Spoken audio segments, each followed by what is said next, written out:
Welcome to C2GTalk, a series of one-on-one interviews with influential practitioners and thought leaders to explore the governance challenges raised by emerging approaches to alter the climate. I'm Mark Turner, Senior Communications Consultant with C2G, and I'm speaking today with Nii Noi Omaboe, a youth climate leader from Ghana, who co-founded Sustainability Week Accra in 2019, and is a member of the global coordination team for YOUNGO, the youth constituency to the UNFCCC. Over the past 8 years, he's worked with many NGOs in the climate and development space, and is currently working with Impact Hub Ghana and supporting the establishment of youth climate councils in the Global South. On Earth Day last year, he collaborated with the Youth Climate Council Ghana to screen a documentary called Weather Control, the Debate Over Geoengineering. Nii Noi Omaboe, welcome to C2GTalk. Thank you very much, Mark. Super great to be here to speak to you today.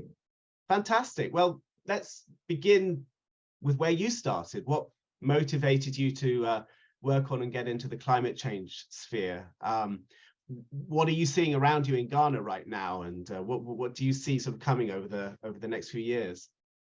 Right. So my work in the development space actually started about 8 years ago. With an organization in Accra that was building youth training centers and homeless shelters in Accra.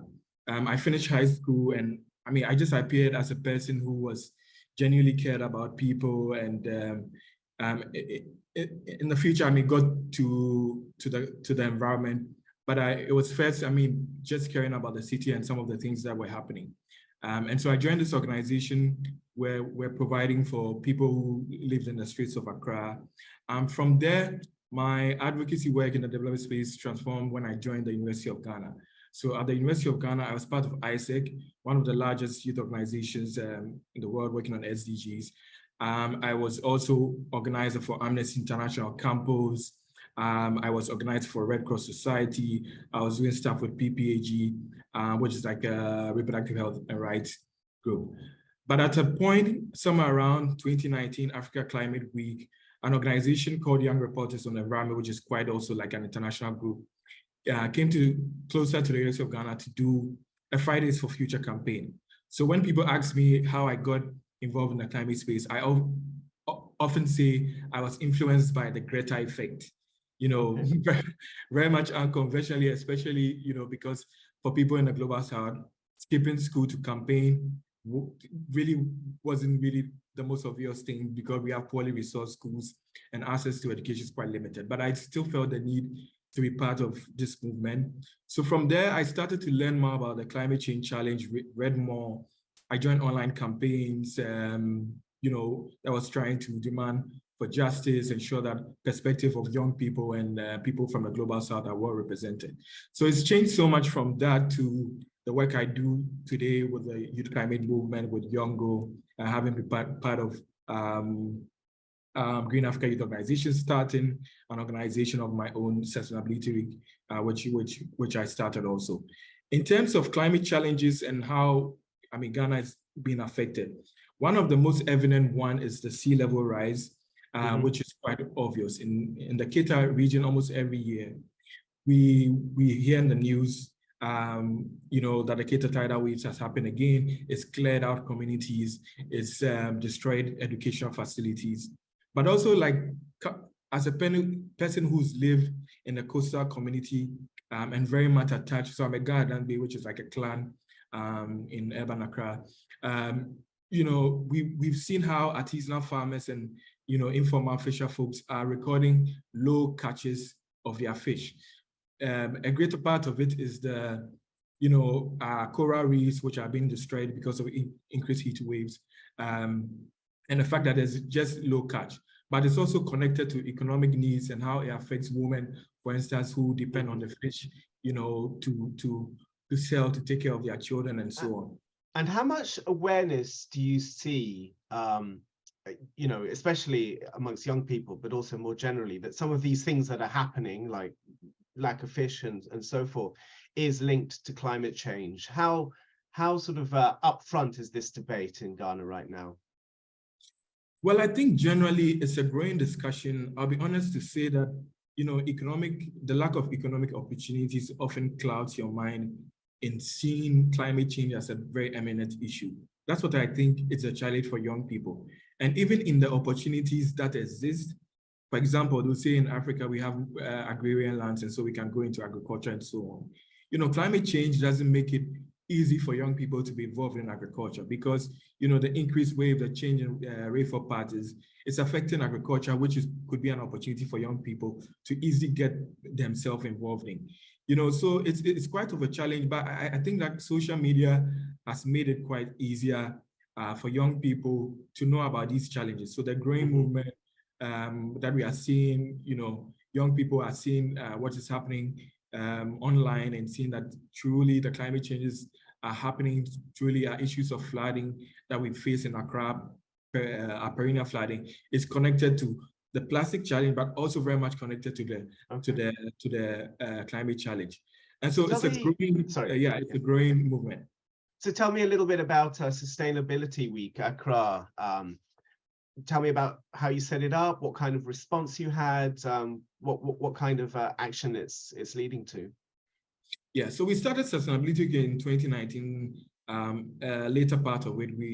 So we're a group of friends that were already involved in these movements and doing little things here and there. And so we came together because sustainability at the time, coincidentally, is a movement that started in Switzerland. So Sustainability International, we're in touch with Marie-Claire, who was actually former focal point of YOUNGO, who I know has been Graf, is that correct? Yes. We've also interviewed her on this series. Yes, so we engaged with Marie-Claire, and I mean, for me, her model, the model of sustainability was very much appealing to us because, for young people, we want things that are very much culturally appealing, learning about environment issues, but it's not all boring and, but engaging, like doing little workshop, doing film screening, doing, very much group tree planting and engaging and communing together whilst taking these environmental actions. So we decided to launch one in Ghana, started at the University of Ghana, Legon. We engaged with the Swiss Embassy in Ghana, and we got funding from the Swiss Development Corporation to start it, and also other partners like Gaio Green Africa's organization, supported us in doing our sustainability. So it involved first an opening, involved tree planting, involved eco workshops, and even visits to a free environment site. From there, we started continuing the movement and doing other important things, weekly meetings, engaging, being involved in engagements that happen even outside the student community. And it's transformed very much. Some of the students that have been part of the Sustainability Week have gone on to work with environment organization, started their own initiative. One of them, our colleagues, is starting a go-to fair, a fair that brings people who have environmental solutions together, entrepreneurs together in one space to make it easy accessible, to explore alternatives, if you want them. So perhaps you could just tell me a little bit about, for people who are looking to go into various forms of climate action, whether tree planting or entrepreneurial approaches, what are the sort of biggest challenges for somebody in Ghana to get involved in that, whether it's technical or financial? I'd just like to learn a little bit more about, what are the challenges, but at the same time, where you see the opportunities, is this where the new jobs lie? Is this where new income can come from? I'd be interested in that kind of, or how you're seeing that right now. Yeah, absolutely. I think one of the major challenges is finance. And I often speak to my colleagues and people who I engage with on climate around, we just see how finance is transferred from, government to government. And unfortunately, there's not been much of greater accountability when it comes to financial flows from one capitalized government to another capitalist government. And we are finding issues of how to decentralize funding, locally. But I think that we need the same level of trust that is given to governments in terms of access to finance, maybe the GCF and other financial facilities that exist. We need greater trust and power shift from these governments to young people. And we just need to trust young people more, because a lot more young people are starting very good initiatives that can transform and create a chain of benefits for not even just young people, but their entire countries, and could potentially transform a lot of things. With challenges, one of the things that I see in terms of challenges is really the gap in skills, especially when it comes to the renewable energy transition. For me, I'm very much concerned about the future of Africa when it comes to renewable energy, which is really where we need to move towards, depending on renewable energy as a main source of powering our industries and our economies. I think that what is important for Africans, especially the African youth, to address the 42 million unemployed young people is to see renewable energy as an opportunity to transform skill sets, transform technological power, and put it in the hands of young people. You know, because where I see for Africa, for example, is, you know, Africa is the hub of wind power and all of these renewables. And how do we make sure that young people have the skill set? How do we make sure young people are ready and own a greater part of this renewable energy transition? And for me, that's where I see the opportunity. Great.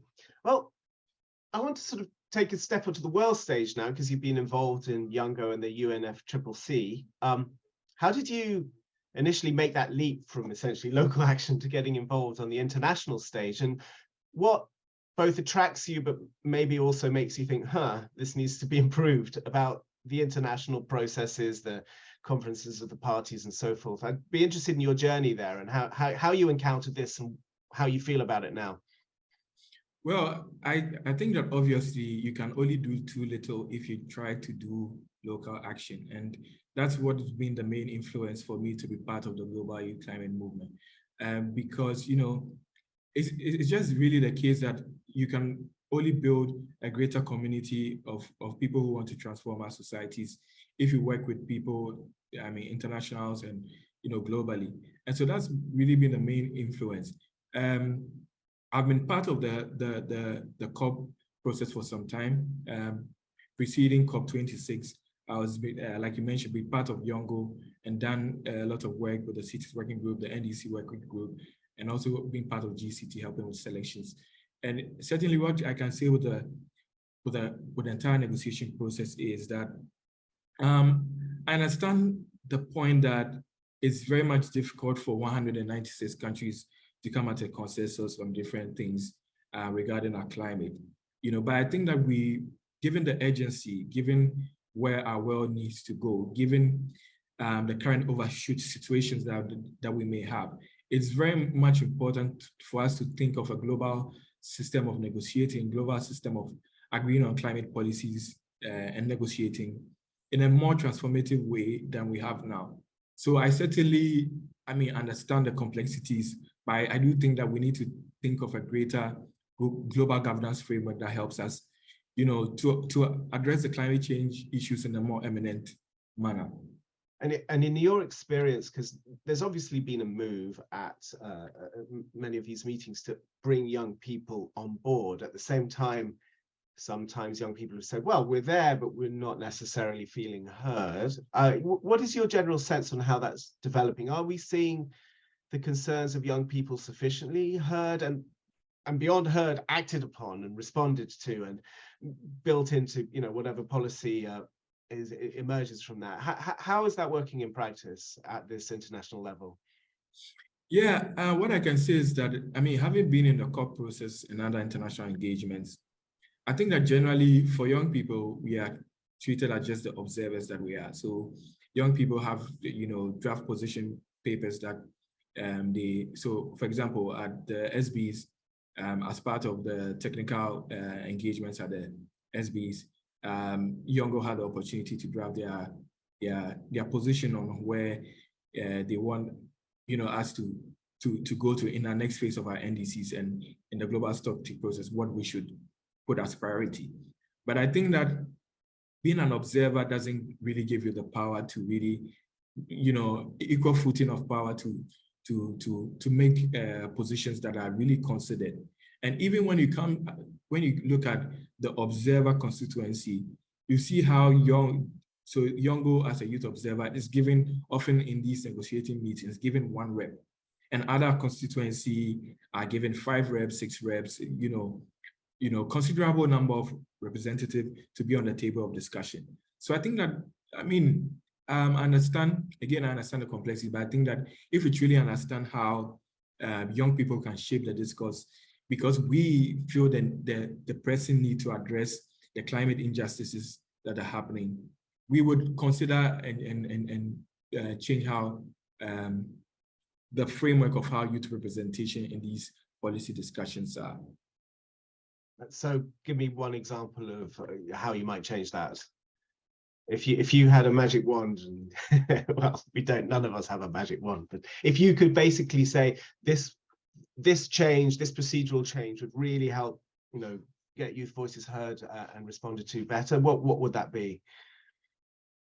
Well, I think I really do not have a straight-jacket answer, but I think that the ways in which we can work is to ensure that young people are not just youth representatives on the table of discussion. And, what just comes to mind is how do party governments, for example, ensure that they don't just tokenize youth to represent them in these meetings, but they truly understand representation and the need for young people to be in the party delegation, not just to tick the box of young people being as part of the delegation, but young people having an equal measure of power and representation in these meetings. So I think with the observer representation would be quite difficult, but the way in which we can go forward is making sure that country governments who are in these meetings ensure that there are enough young people in the meeting, young people are treated with respect, and they are given the same level of representation as other older, negotiators. Will you be at the COP this year or in some form involved? What hopes do you have for this year's event? Yeah, hopefully I'll be able to be at the COP. I think that usually the COPs is first an issue of accreditation, and then next you have to find funding. And these things are not, the most obvious things that you access when you are from the global south. So hopefully I'm able to secure funding and get accreditation through YOUNGO to be at the COP. But I think that in terms of hope, the UAE government, as we see, is quite decisive when it comes to some of things to do with renewable energy, and that's why they're hosts of ARENA and some of the work that they are doing with ARENA in the need to decarbonize our future. But I think that what we obviously need as a strong outcome for COP28 is really to equitable phase out fossil fuels.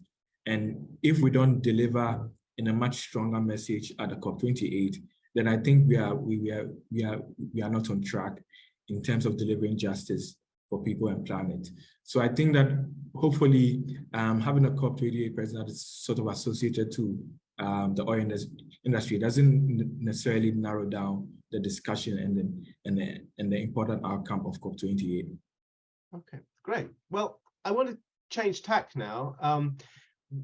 Talk a little bit about this proposed new technology approach to tackling climate change, solar radiation modification. Obviously, the emphasis is on mitigation and removals, but there is this idea that this could help, lower risk as the transition takes place. What inspired you to screen a documentary about solar radiation modification or geoengineering last year? And tell me a little bit about that process, how you got involved in this discussion.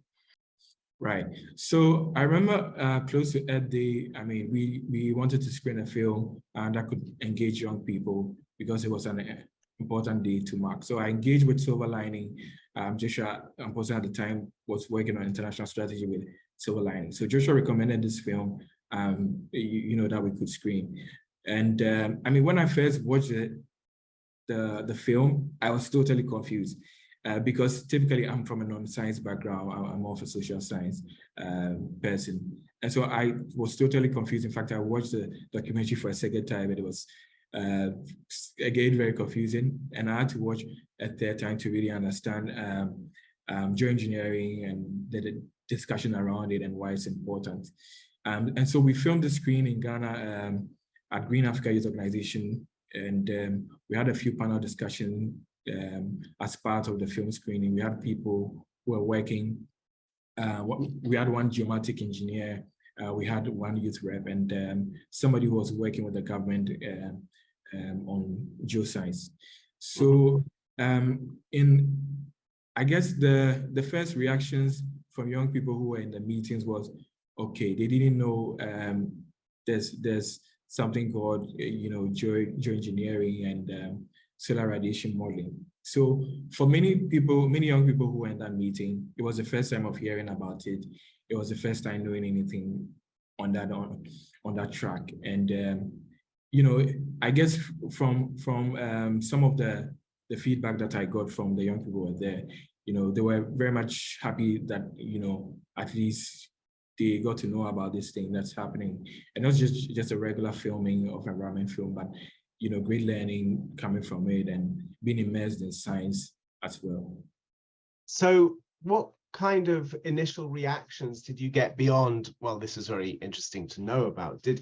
Have you seen people react, in a sense that this could be helpful, this could be harmful, this is something we should explore, this is something we shouldn't explore? I'm interested in the sort of what kind of feedback you got, what initial sense of how people felt about these ideas as a first sense of it after seeing this film and after discussions. Yeah, the young people that I spoke to were of the position, many of them were of the position that we should explore, and we should learn more about it. So in the position of many young people who would virtually look for different opportunities that exist within, this narrative, they were in support of it. And especially very much so because many of the young people who joined were actually students of the University of Ghana. So they were mostly looking at how we can be involved in research. So how some of them can dedicate some of their academic research towards, SRM and potential benefit. But also there were activists in the room. So many of the activists were very skeptical and definitely, were thinking about the potential risk that could be involved in being involved in SRM and how it could affect Africa. And given how unequal global governance is, how this could potentially play out and, perhaps work against global South countries. And I'd love to hear more of your thoughts on that. So we've seen over the past few weeks, SRM getting increasing attention. We've seen the UN, we've seen in a UNEP sponsored report, we've seen the EU come up with a position, we've seen something come from the US, essentially pushing for more of a discussion. At the same time, there are voices out there who really don't want to see this debate go ahead. So what are your top line thoughts on where you see now the global debate around SRM, its research, and how one would involve the global South and youth in particular more equitably in governance and decision-making processes? I'd love your sense of where we are in that debate right now. Well, I think obviously, I think that we need to engage more and have greater discussions, especially centering discussions in the global South, because the topic of SRM and geoengineering and climate interventions is very much centered, a discussion that's centered in the global North. We are still not having discussions in the global South, and many people are still unaware about SRM, climate interventions, and what we could potentially do in an overshoot situation that we are heading towards. So I agree that we need greater learnings. We need to explore potential benefits that it could have for us. For me, I think that we need to channel a lot more of finance towards research. It's very much unfortunate that when it comes to research, we are not having enough funding being channeled towards research. But how do we explore, if you don't have funding channeled towards research on climate interventions? So I think that's for me, it's very much important. But also how do we make sure, like I spoke about earlier, how do we make sure that, technological advancement is an opportunity for young people to engage more, to build skills, address skill gap that we have in Africa and parts of the global South. So that for me, I think are the most important part of the discussion. I'm interested, you mentioned a couple of times overshoot, and this is obviously a word that people are talking about more, and is very relevant to this discussion of SRM. As you head into an overshoot situation, risks increase, and here's a technology or approach which might reduce risks, might not reduce risks, depending on where they are, and this is what we're learning. But do you get a sense when you talk with your colleagues and friends about these potential technologies, how people think about them? Do they think about them in a sense of risks versus risks and balancing of risks, or do they think about them more as, this is something that should not be done or should be done? I'm just trying to get a sense of how people are approaching the discussion. Is it in a sort of almost a scientific risk-based way, or is it more sometimes in an emotional way about values and what we should or shouldn't be doing? What are the kind of dynamics you've seen out there? The discussion about finance is very important when it comes to climate change. And, from Copenhagen, the $100 billion that was promised global South countries in dealing with climate change hasn't been achieved. And I think this sometimes make people from the global South and places like Ghana, when people hear things like this, especially because it's a discussion that comes from the North, it seems as if, is another way of, tricking us to agree to something that we do not really know about and could affect us. So I think that the distrust, when it comes to this discussion, is something we must deal with. The second one, I think, is that the global governance structures that we have not been fair to people from the global South. And if we don't center these inequalities as an important part of the SRM climate intervention discussions, we will not make headway. And so I think we just need to address this level of distrust. If we want to make sure that people are involved, we need to address global governance structures which are fundamentally, not favorable for people from the global South. If we want to engage more and build better dialogues in terms of some of the opportunities that exist, in terms of dealing with emission levels and its harmful, effects on us. So I think that's so important, especially at a time when people have so many sources of information or misinformation, and building trust is one of the big challenges. So let's say in this debate around SRM and how to govern it, how can you suggest some initial steps that could be taken to help build trust?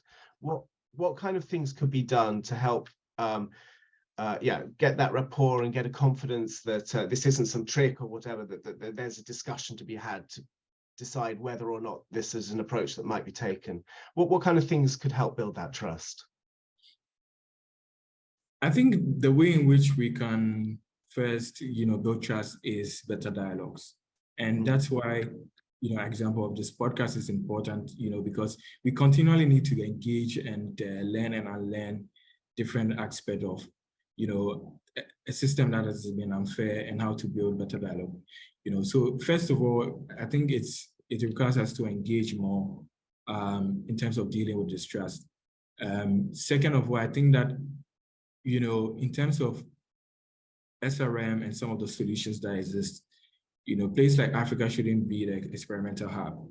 Immediately, you want to do something and center it in parts of the global South, then it creates that level of distrust that, these people want to use us as is it test kit or, to test some of these solutions. So I think that we need to, it's just really dialoguing, engaging more, and see what best works for, global governance in its truest sense. Okay, well, fantastic. And do you think youth-focused NGOs that you work with or CSOs are ready for this discussion? Do you see that there's a desire for it, or there's still a lot of work to want to even get to the point where they're ready to start having this discussion and this dialogue? Yeah, so, like I mentioned earlier, the capacity gap is still a very, a huge thing. Many people are not aware about, these global discussions on SRM and climate interventions. And so, we need to address the capacity gap, and we need continually NGO, non-profit, and civil society shared learning on climate interventions, to sort of transfer knowledge to parts of the global south and places like Ghana and parts of Africa, because from my experience in the climate space, still we still have a huge capacity gap when it comes to climate interventions. Great. And just one more thought on this. Where do you think would be a good place to have these discussions, these dialogues? Do you think they fit in one UN body or another, or are there other places where these discussions might best be held, which can help build this sort of sense of trust and local knowledge capacity and so forth? I'm interested in where this might happen, some of these conversations. Well, I guess that's a complex question, but I think representation is very much important, and I think that would be, it shouldn't. I think it's not really where it's happening, but how to make sure that that discussion is very representative of the different stakeholders that make up our society: marginalized people, government, youth, people of different backgrounds, indigenous people. How to center the discussion, making sure that we have enough representation. That's very much important, and really not where the discussion happens. Brilliant. Well, thank you. We often finish this talks on a sort of I like to ask people about where they find sources of hope versus how to tackle with, sometimes the despair that can be felt about, this very difficult problem. I mean, internally, what sort of level of hope do you have that humanity is going to be able to achieve its climate goals during your lifetime and avoid the worst impacts of climate change?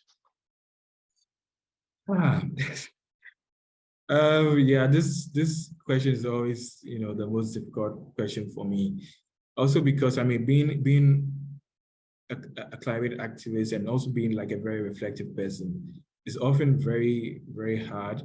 It seems like a very lonely, field to work in, given some of the struggles that we face, access to finance, to lead projects, even just getting into the professional aspect of being part of the climate change discussions. And so where do I find hope? I find hope in the possibility of being the person who can transform, something in my little way that I can.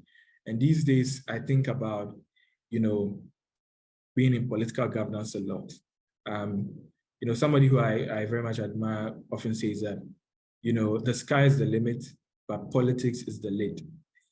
And I think that we need more young people especially young people who are very reflective of our societies and, the injustice in our society and where we should go, to occupy spaces in governance. And yeah, I'm building a career to be city mayor in 10 years. And I think that's where I find, power. That's where I find hope, because I understand that I can build a 10-year career. I can build learning for this, political governance that I want to use and what I could potentially do with it. So I guess, what gives me hope is really that if I don't do it, who else would? On that note, Nii Noi Omaboe, thank you so much for being a guest on C2GTalk. Thank you. Thank you so much, Mark, for having me.